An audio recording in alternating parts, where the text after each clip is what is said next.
Howdy, and welcome to JMax Sports and Gaming.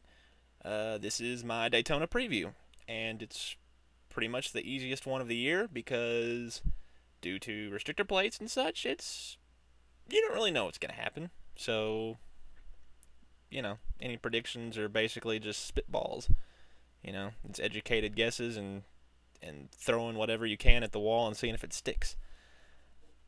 Uh, I don't know what's going to happen.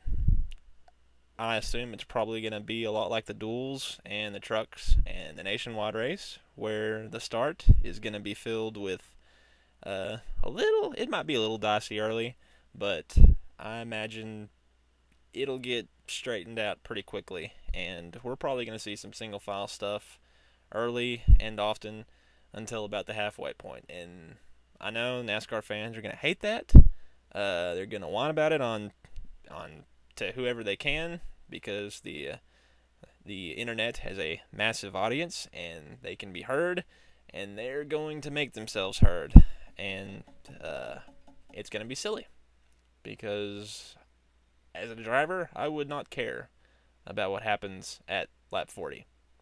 I would care about what happens at lap 200, and if I am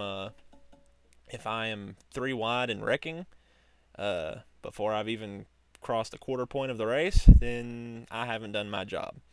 And if, as a crew chief and a spotter, I put my driver in that position for that to happen, I wasn't doing a good job.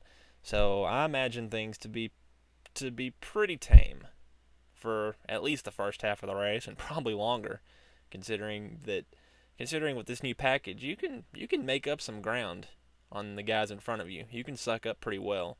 So I imagine guys are gonna hang around. I mean, heck, you saw it in the first duel, I think it was. Whichever duel Kyle Busch was in, he was, I mean, as good as the JGR cars have been all week at at everything, at winning. He was nowhere to be seen. I imagine he was probably just hanging out and just chilling. And then he finally made himself known there toward the end and of the Unlimited. Oh, I'm thinking of the Unlimited. I'm getting all my stuff uh, mixed up. But yeah, he was largely unheard of in his duel, and I I imagine a lot of drivers do the same thing in the 500 because it's 200 laps, 500 miles. Can't win it in the first lap, but you certainly can lose it. Uh, so I imagine single file around the wall probably gonna happen. Probably gonna happen and it's probably gonna last a while, and people are gonna hate it. That'd be a good time to go mow your lawn, or take to Twitter and yell at the infinitely massive audience that is the internet. Because I'm sure someone will agree with you. I'm sure everybody who calls themselves a NASCAR fan will agree with you. But that's just what's going to happen. So we're just going to have to deal with it. As far as picking a winner, I have no idea who. I've thought about. I thought about initially Kurt Busch, just from practice speeds and stuff like that. But honestly, I have the way things have gone. I have to go with the JGR guys. I have to go with one of them, and I mean, there's no certainty. There we go. Easy for me to say.